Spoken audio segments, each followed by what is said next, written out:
अस्सलाम वालेकुम नाज़रीन ते मिरर सां गॾु आऊं आहियां अव्हां जी मेज़बान रोशनी मेमण।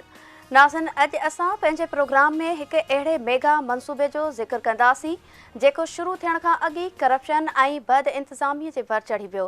जी हा, आऊं ज़िक्र कयां पई हैदराबाद सखर M6 मोटरवे मंसूबे जो, जेको गुज़िरियल केतिरनि ई सालनि खां रोलड़ जो शिकार रहियो ऐं मंसूबो शुरू थियण खां अॻु ई करप्शन जे वर चढ़ी वियो। Hyderabad Sukkur M6 motorway mega मंसूबो शुरू थियण खां अॻु ई करप्शन जे वर चढ़ी पियो। हैदराबाद सखर मोटरवे मंसूबे में अरबे रुपयनि जी करप्शन ज़ाहिरी तौर नौशरो फ़िरोज़ ऐं मटियारी ज़िलनि जा अॻूणा DCs मुख्य किरदार। नौशरो फ़िरोज़ जो अॻूणो DC तशफ़ीन आलम अरबे रुपयनि जी करप्शन करे परॾें खिसकी वियो। मटियारी जो अॻूणो DC अदनान रशीद गिरफ़्तार थियल। मेगा करप्शन केस में एंटी करप्शन FIA ऐं नेब जे धारदार जांच जो को बि नतीजो न निकिरी सघियो। नौशरो फ़िरोज़ जे DC तशफ़ीन आलम समेत 19 जवाबदारनि जा नाला ECL में विझण जी सिफ़ारिश, संदन नाला पासपोर्ट कंट्रोल लिस्ट में बि शामिल। परॾे फ़रार थी वियल अॻूणे DC तशफ़ीन आलम रेड ऐं ब्लू नोटिस जारी करण लाइ FIA इंटरपोल सां राब्तो करे वरितो। कराची जी बैंकिंग अदालत DC तशफ़ीन आलम सां गॾु ठेकेदार असगर जतोई ऐं रहमतुल्लाह सोलंकी समेत ॿियनि खे इश्तिहारी करार ॾेई छॾियो। कराची जी बैंकिंग कोर्ट इश्तिहारी करार ॾिनल जवाबदारनि जा ज़मानत न थियण जॻह वारंट जारी करे छॾिया। संतनि मिल्कियतूं ज़ब्त करण जो बि हुकुम। मोटरवे मेगा मंसूबे जी करप्शन केस में कुझु किरदार साम्हूं अची चुका। छा लिकल किरदार बि साम्हूं अची सघंदा? छा अरबे रुपयनि जी करप्शन में मुलविस जवाबदारनि खे सज़ा मिली सघंदी, या वक़्तु गुज़रण सां गॾु ही केस बि कंहिं नतीजे ते पहुचण खां अॻु ई माण्हुनि जे ज़हननि तां लही वेंदो? छा गिरफ़्तार जवाबदारनि सां गॾु मफ़रूर जवाबदार बि कानून जे कटहरे में अची सघंदा?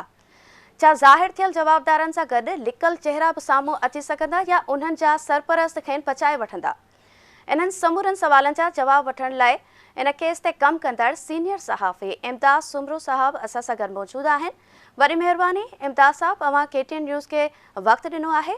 इमदाद साहब, सभ खां पहिरियां असांजे नाज़रीन खे हैदराबाद सखर मोटरवे मंसूबे जो पस मंज़र ॿुधाइण सां गॾु इहो बि ॿुधाइजो त हिन मंसूबे में करप्शन जे इंकशाफ कॾहिं ऐं कीअं थियो? महिरबानी रोशनी साहिबा, बुनियादी तौर ते ही जेको सखर ऐं हैदराबाद जेको मोटरवे आहे, तक़रीबन 300 किलोमीटर जेको आहे वॾो मोटरवे आहे। ऐं जेकॾहिं इहो मोटरवे जेसिताईं नथो ठहे तेसिताईं सिंध जा माण्हू हिकिड़े अज़ाब जो शिकार आहिनि। तव्हां हैदराबाद खां सखर वेंदो त माना 5-7 कलाकनि में माण्हू पंहिंजी गाॾीअ हूंदे बि नथो पहुचे। पब्लिक ट्रांसपोर्ट में अञा वधीक हालत ख़राबु आहे। जेको हींअर मौजूदा रोड ठहियलु आहे, नाले में त उहो नेशनल हाईवे आहे, पर नेशनल हाईवे जे नाले में हिकिड़ो मज़ाक़ आहे।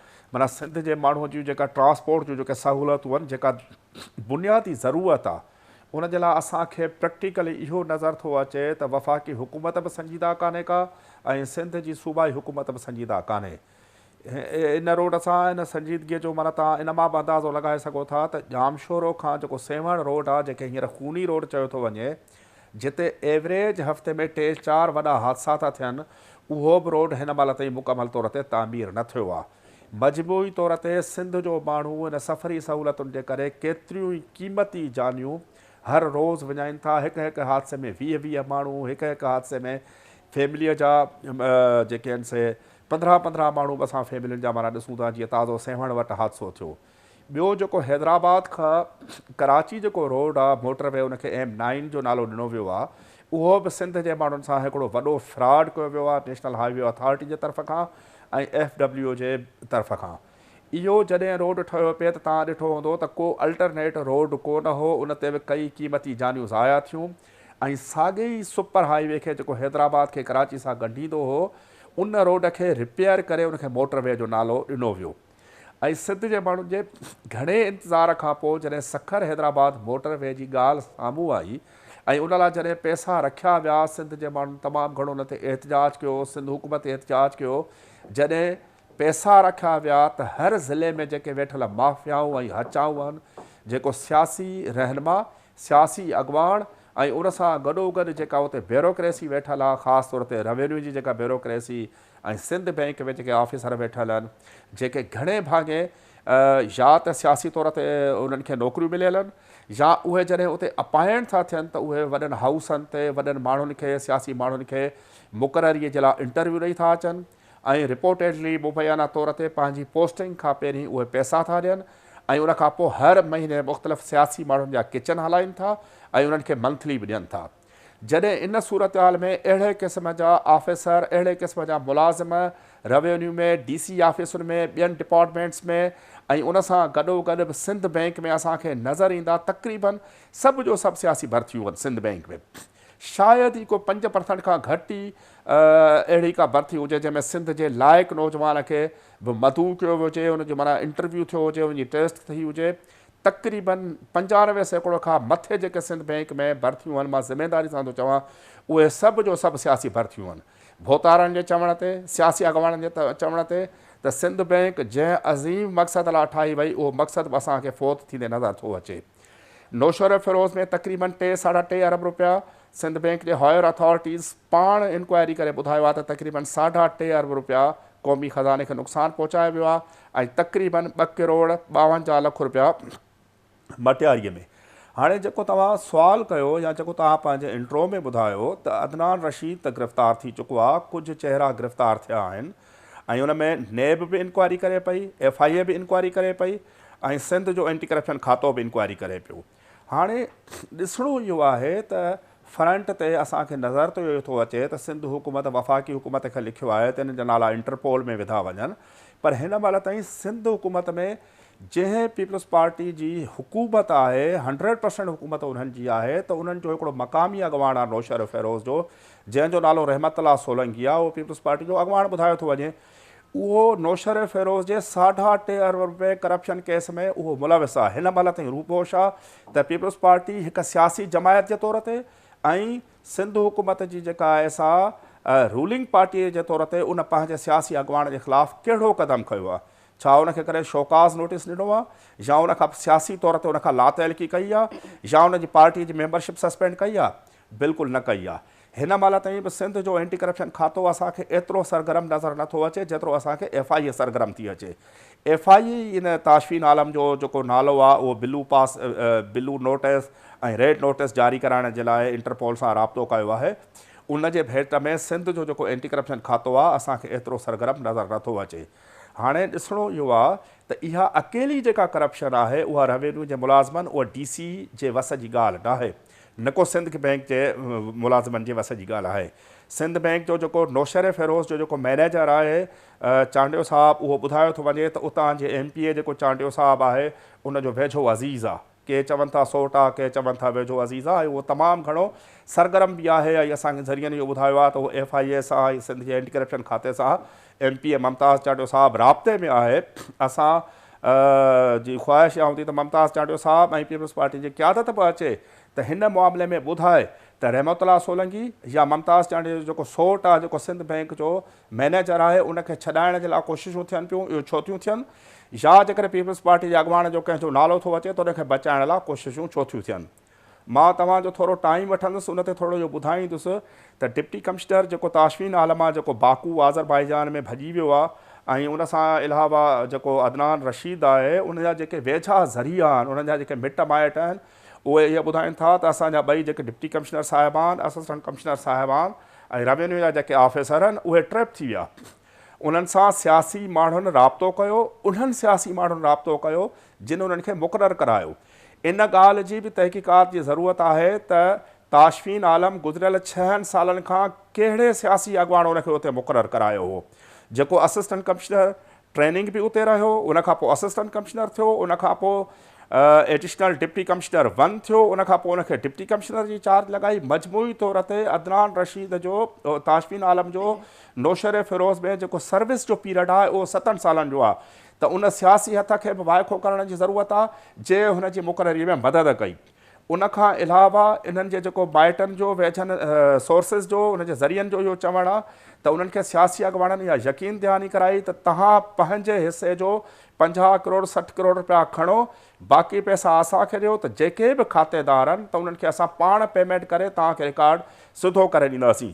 इहा त महिरबानी आहे सोशल मीडिया जी ऐं मीडिया जी जो इहो इंक्वायरी इहा जेको आहे सो स्कैंडल ॿाहिरि आयो, न त महीनो खनि जेकॾहिं देरि थी वञे हा त इहो स्कैंडल बिल्कुलु ख़तमु थी वञे हा ऐं इहो रिकॉर्ड दुरुस्त थी वञे हा। कंहिं बि खातेदार खे इहा हिमत न थिए हा त उहो चवे हा त मुंहिंजा जेकॾहिं 10 लख रुपया आहिनि त मूंखे लख रुपयो ॾिनो वियो। उन्हनि खां आङूठा हणाए सही कराए ज़बरदस्ती उनखे पुलिस खे रेवेन्यू खे इस्तेमालु करे इहो रिकॉर्ड सिधो कयो वञे हा। त हाणे ॾिसण जी ज़रूरत इहा आहे त हीअ जेके बाज़ारि चहिरा जिन ते FIR थियूं आहिनि, जिन जे ख़िलाफ़ु सिंध जो एंटी करप्शन खातो नैब ऐं FI तहक़ीक़ात कनि था, उनजा नाला बि साम्हूं अचनि था, उन्हनि ते वारंट बि निकिरनि था, उहे इश्तिहारी ॾोहारी बि करार ॾिना विया आहिनि ऐं उनखां अलावा उन्हनि जी जाइदाद ज़ब्तीअ जा अदालतुनि आर्डर बि कया आहिनि। उन आर्डर जी त माना जेको आहे सो बिल्कुलु आजियां करणु घुरिजे।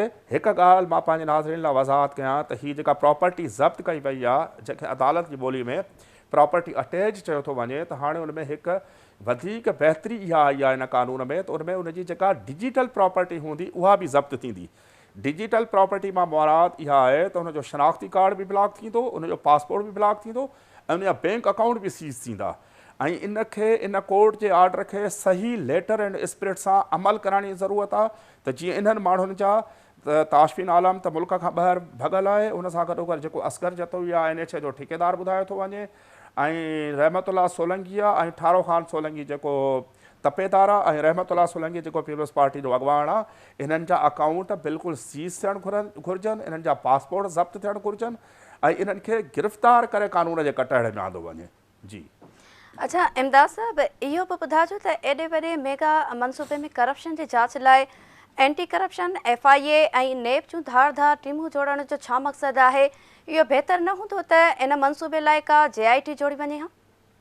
बहितर ऐं आइडियल कंडीशन इहा आहे त FIA या नैब इन जी तहक़ीक़ात करे सिंध जे एंटी करप्शन खाते खे इन खां ॿाहिरि रखियो वञे, छो जो सिंध जो एंटी करप्शन खाते जी हिन महिल ताईं जेका परफॉर्मेंस आहे उहा का सुठी परफॉर्मेंस न रही आहे। 2 ॾिहाड़ा पहिरीं हुननि जे कमेटी 1 जो इजलास थियणो हो, जंहिंमें 17 ग्रेड ऐं 17 ग्रेड खां मथे जा जेके ऑफिसर हूंदा आहिनि उन्हनि जे केसनि जो, उन्हनि जे मामलनि जो फ़ैसिलो करण जे लाइ SSC 1 जी जेका कमेटी आहे, जेका चीफ सेक्रेटरी जे सरबराह में आहे, उन कमेटीअ जो इजलास बि जेको आहे सो मुअतल कयो वियो ऐं उनखे बि जेको आहे सो मुलतवी कयो वियो। उनजो सबबु असांखे ज़रिया इहा था ॿुधाइनि त पंहिंजे ई असांजी अख़बार में, कावश अख़बार में हिकिड़ी ख़बर लॻी, जो सुठो रिपोर्टर आहे सगीर चांडियो साहब, उनजी ख़बर हुई। उन ख़बर अचण खां पोइ उहो कमेटी जो इजलास माना मुलतवी कयो वियो आहे, जेको रिथियल इजलास हो। जॾहिं सिंध जो एंटी करप्शन खातो हिकिड़े अख़बार जी ख़बर खां पोइ पंहिंजे कमेटी 1 जो इजलास मुलतवी थो करे, उनखां अलावा 2021 जी जेका असां उनजी परफॉर्मेंस ॾिसंदासीं गुज़िरियल साल जी, त उन में सॼे साल में हिक बि FIR दाख़िल न थी आहे। 2022 में 2-4 FIR दाख़िल थियूं आहिनि, पर गुज़िरियल 5 सालनि में जेकॾहिं तव्हां कन्विक्शन रेट सिंध जे एंटी करप्शन खाते जो ॾिसंदो त जिन माण्हुनि जे ख़िलाफ़ु FIR थी ऐं अदालतुनि खां उन्हनि केतिरनि माण्हुनि खे सज़ा ॾियारी, त उहो असांखे 1% खां बि घटि नज़र ईंदो।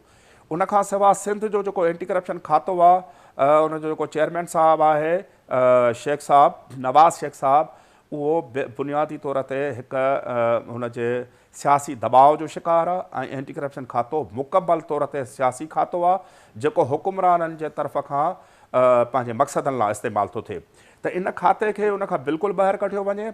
नैब ऐं FIA जी हिकिड़ी ख़ुसूसी टीम हुजे, जेका इस्लामाबाद जा सिंध खां ॿाहिरि जा उन में ऑफिसर मुक़ररु हुजनि, जेके हितां कंहिं सियासी प्रेशर में या जंहिं कंहिं मक़ामी प्रेशर में न अचनि त उन्हनि जो को भाउ, को सिंध गवर्नमेंट जो मुलाज़िम हुजे या उन्हनि जा को सियासी लाॻापा हथु करे उन ते प्रेशर न विधो वञे। तंहिंजे करे ॿाहिरि जी नैब ऐं FIA जी हिकिड़ी आला सतही JIT ठाहिणु घुरिजे, जेको सिर्फ़ु हिन 2 ज़िलनि ते न, पर उन सां गॾोगॾु 7 ज़िला जितां इहो M6 जो जेको प्रोजेक्ट आहे, सखर हैदराबाद मोटरवे प्रोजेक्ट आहे, उन्हनि सभिनी ज़िलनि में वञी जांच करे त उते बि उहे ई माना जेको आहे सो इहे करप्शन जा हांजा थियल हूंदा, जेके हिन 2 ज़िलनि में ज़ाहिर थिया आहिनि।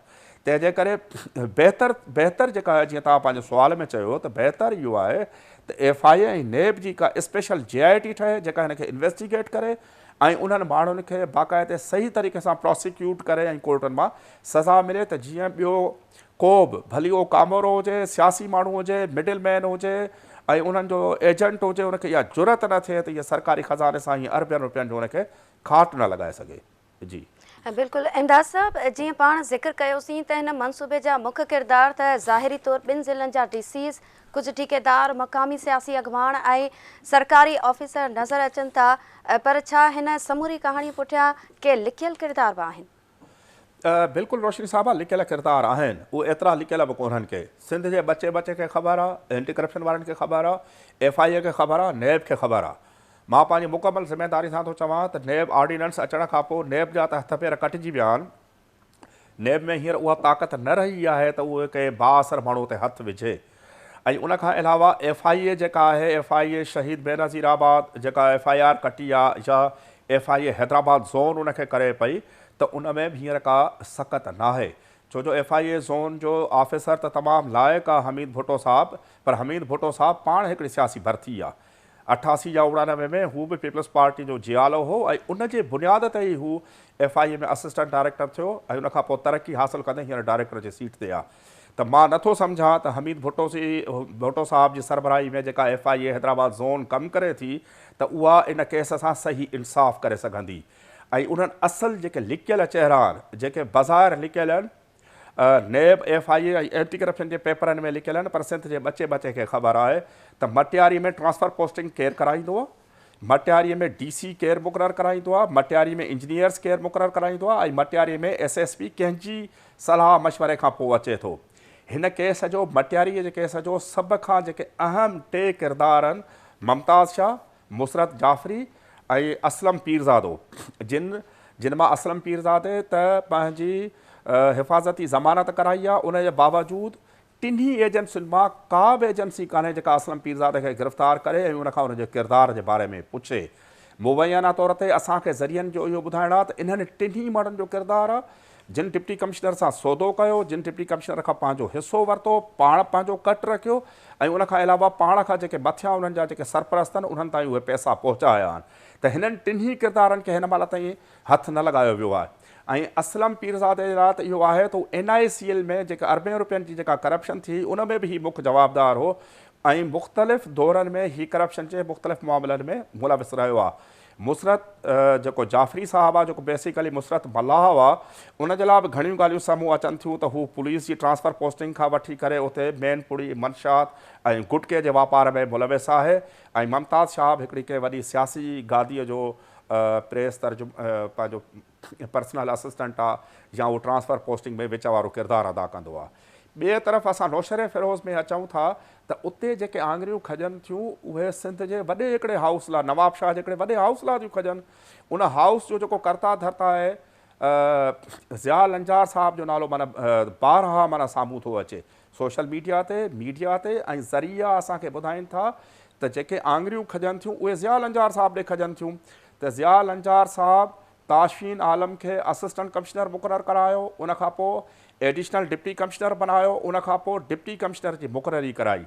त हीउ जेको नवाब शाह जो जेका पूरी जेका डिवीज़न आहे, उनजो जेको सियासी ऐं इंतिज़ामी मामला हलाईंदड़ जेको सरबराह जे तौर ते जॾहिं ज़िया लंजार साहब जो नालो थो अचे, त ज़िया लंजार साहब खे बि पंहिंजी पोज़ीशन वाज़े करणु घुरिजे ऐं ॿुधाइणु घुरिजे त हुनजी जॾहिं ताशफीन आलम साहब सां एॾी अटैचमेंट हुई, त हींअर जॾहिं हिन जे मथां हेॾो वॾो ब्लेम आयो आहे, त हू बि पंहिंजी माना वज़ाहत पेश करे ऐं उनखे गिरफ़्तार करण में, जेके बि लिकियल ऐं ज़ाहिर चहिरा आहिनि उनखे ज़ाहिर करण में ज़िया लंजार साहब मदद करे। हिन महिल ताईं असांखे ज़रियनि इहो ॿुधायो आहे त जेको सजाद मेमून आहे सोशल वेलफेयर ऑफिसर, उन पंहिंजी प्राइवेट गाॾीअ में डिप्टी कमिश्नर खे जॾहिं मटियारी वारो केस साम्हूं आयो, त हिननि खे इहो ख़बर पइजी वई त हाणे ॿियो जेको केस खुलंदो उहो नौशर फ़िरोज़ वारो आहे। त सजाद मेमून जेको सोशल वेलफेयर ऑफिसर आहे, उन पंहिंजी प्राइवेट गाॾीअ में DC खे जुमे वारे ॾियारे ते हितां नौशर फ़िरोज़ मां खयों ऐं उनखे वठी आयो, ऐं उनजो जेको घरु आहे बहरिया टाउन में, उते घर मां हिन कुझु शयूं खयूं, कुझु शयूं छॾियूं।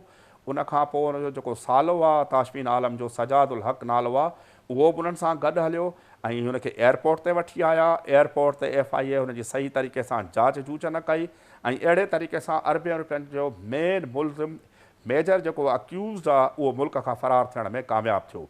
FIA त कार्रवाई कई आहे त पंहिंजे शिफ्ट इंचार्ज खां वठी 2 ऑफिसरनि खे, 3 ऑफिसरनि खे सस्पेंड कयो आहे त ताशफीन आलम मुल्क खां कीअं निकितो। ऐं सजाद मेमून बि शायदि एंटी करप्शन वटि गिरफ़्तार थी चुको आहे। सजादुल हक़ खे FIA गिरफ़्तार कई आहे, जेको ताशफीन आलम जो सालो आहे, उन वटां USB ऐं लैपटॉप बि DC साहब जो बरामद थियो आहे। पर सुवाल इहो पैदा थो थिए त ॿिन्ही ज़िलनि जा जेके डिप्टी कमिश्नर आहिनि उन्हनि में एतिरी सख़्त ई न आहे त उहे एतिरो वॾो अरबे रुपयनि जो धाड़ो हणनि जेसि ताईं को वॾी सियासी शख़्सियत उन्हनि खे जी आशीर्वाद न हुजे। हाणे उहा जेका सियासी शख़्सियतूं इन परदे जे पुठियां आहिनि उनखे ज़ाहिर करण जी सख़्त हिन महिल न सिंध एंटी करप्शन में आहे, न नैब सिंध में आहे, न FIA में आहे। इन करे वरी असां पंहिंजी इहा ॻाल्हि दोहिरायूं था त FIA ऐं नैब जी हिकिड़ी आला सतही हिकिड़ी JIT ठाही वञे जेका सिंध खां ॿाहिरि जा ऑफिसर उन में हुजनि ऐं जेका इन मामले जी तहक़ीक़ात करे। जी इमदाद साहब, जीअं अवां ॼाणूं था त हिन मनसूबे में अरबे रुपयनि जी करप्शन ज़ाहिर थियण खां पोइ बि वज़ीर आज़म शहबाज शरीफ़ कुझु ॾींहं अॻु ई मनसूबे जे पीढ़ जो पथर रखी छॾियो आहे। अव्हांखे छा थो लॻे त वाक़ई ही मनसूबो मुक़ररु कयल 30 महीननि में मुकमल थी सघंदो? 30 महीननि में मुकमल थींदे त नज़र नथो अचे, हिन में टाइम मिलंदो। पर हिन मनसूबे जे करे रोशनी साहिबा जेका सभ खां वधीक सिंध जे माण्हुनि खे जेका ॻाल्हियूं ॿुधणियूं पियूं आहिनि या असांजो मुल्की लेवल ते या दुनिया लेवल ते जेको परसेप्शन ठाहियो वियो आहे त सिंधी माण्हू जो मतिलबु इहो आहे त उहो करप्ट, सिंधी माण्हू जो मतिलबु इहो आहे त उहो अयाश ऐं सिंधी माण्हू जो मतिलबु आहे त उहो नाइल।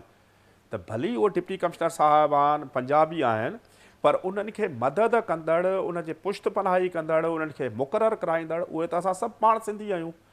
त अहिड़े क़िस्म जा जेके अरबे रुपयनि जा जॾहिं खाट लॻनि था या अहिड़े अरबे रुपयनि जी जेकॾहिं करप्शन थिए थी त असां सिंधी माण्हुनि जो पाकिस्तान लेवल ते ऐं दुनिया लेवल ते जेको परसेप्शन आहे, जेको असांजो तारुफ़ आहे, उहो अञा वधीक ख़राबु थिए थो। असांजी त उमेदु आहे, दुआ आहे त इहा वफ़ाक़ी हुकूमत हिन मनसूबे खे पूरो करे।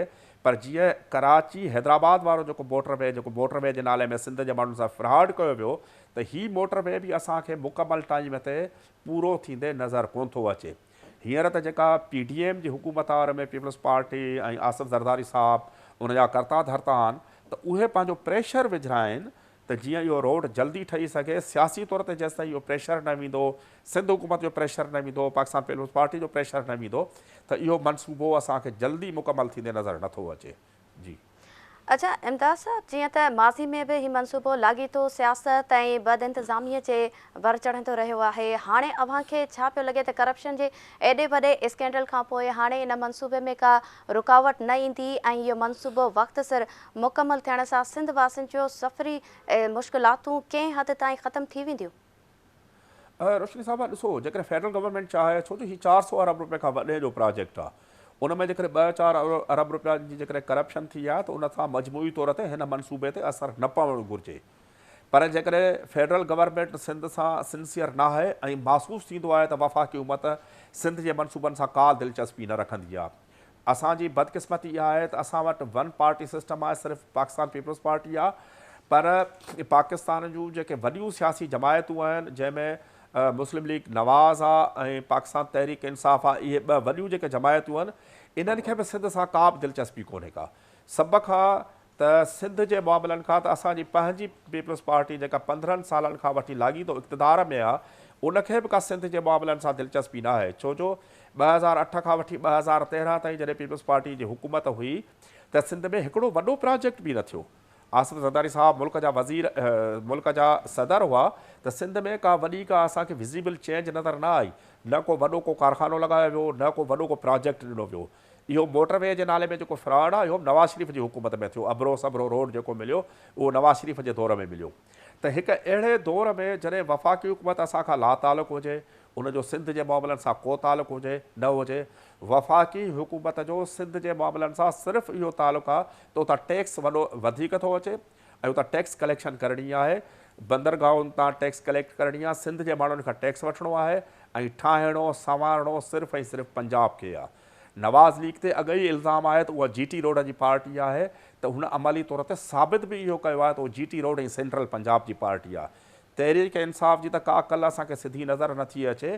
तंहिंजे करे हिन सॼी सूरत हाल में सभ खां वधीक जेका वॾी ज़िमेदारी आहे वरी बि पाकिस्तान पीपल्स पार्टी ते अचे थी त हू पंहिंजो सियासी असर रसूख़ इस्तेमालु करे सिंध हुकूमत हिन मामले खे खणे त हीउ जेको अवाम जे ज़िंदगियुनि सां, अवाम जे मईशत सां तालुक़ु रखंदड़ इहो प्रोजेक्ट आहे, इहो सही तरीक़े सां पंहिंजे वक़्त ते पूरो थिए जीअं सिंध जो अवाम, पाकिस्तान जो अवाम इन मां भरपूर लाभ वठी सघे।